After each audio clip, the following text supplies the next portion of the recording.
Okay, 6-6, first day of 6-6. Just a couple things, review items here. Start off with, remember this is 6 to the x is 36, so that's got to mean x is 2. And then 3 to some value, remember a log is equal to the exponent that goes on the base, equals 9 to the negative 2. Well, this is going to be 3 squared to the negative 2, which is 3 to the negative 4. So you really have 3 to the x equals 3 to the negative 4. X equals negative 4. 2 to what power equals 16? Maybe you know that that's 4. That's fine.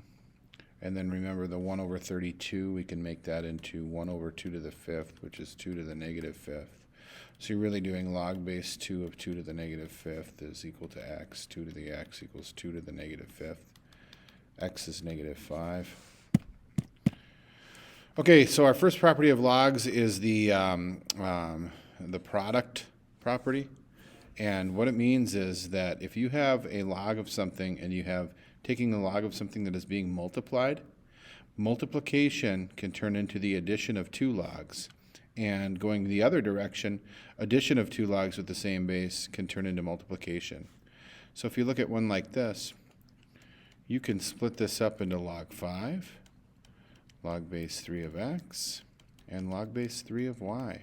So the multiplication of these 3 things can turn into the addition of 3 different logs. Same thing over here. Log base 9 of 6 plus log base 9 of j plus log base 9 of p. My 9s are terrible. Can go back the other direction. This is probably more important. This comes up more. We have log base 10 and log base 10.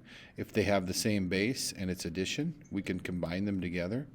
Log base 10 of 7x. Next, we have log base 3, and I can multiply these 2 things, and that's going to be 36x squared.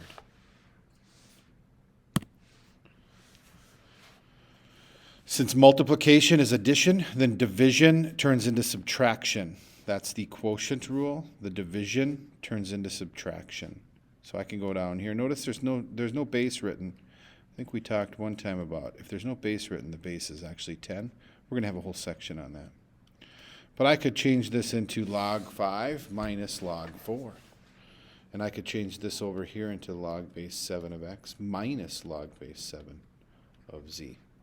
Okay, so you can split up these into subtraction of 2 logs. Works the other direction as well. You can put these 2 together back over there.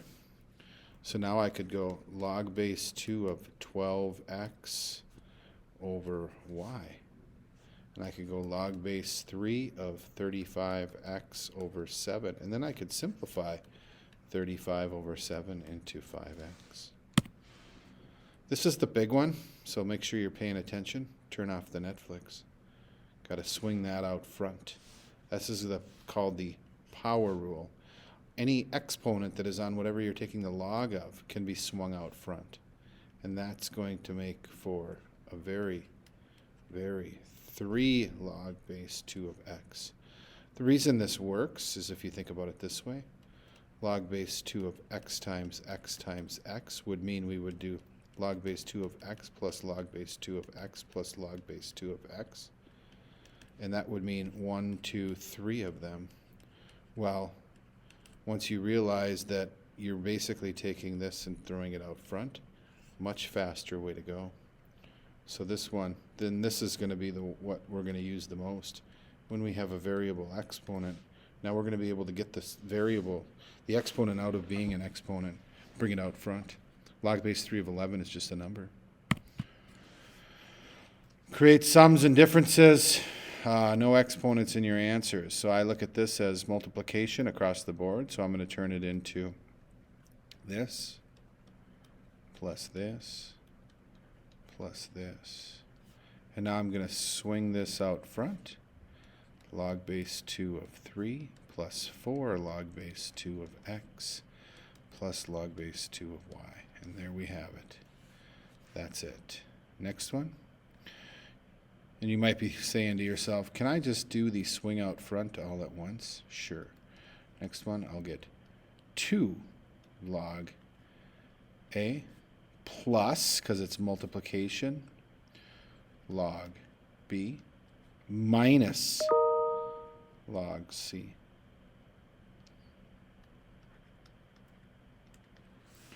Down here, we have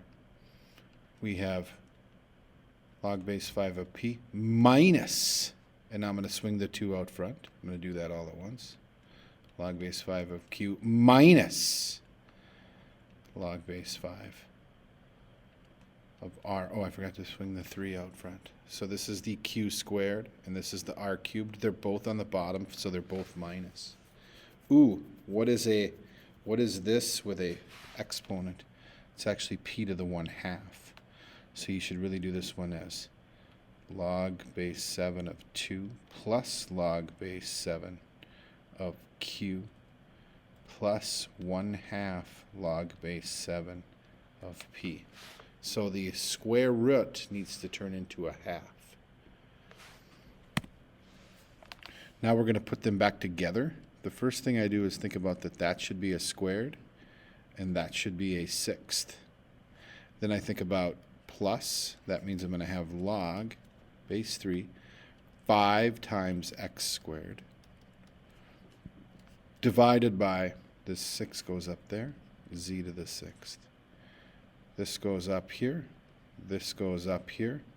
I'm going to have ln of a squared divided by both of these things now. I'm dividing by a b and a c cubed because of they're both being subtracted. Condense again. The first thing I would do is do 2 log base 4 of 6 over 3 plus log base 4 of 25 to the 1/2. Now I would swing this up. This would be log base 4 of 2 squared plus log base 4 of 5. Well, 2 squared is 4. Log base 4 of 4 times 5, 20. Isn't that great? Love it. Worksheet for homework. 6-6, day 1. Go get 'em.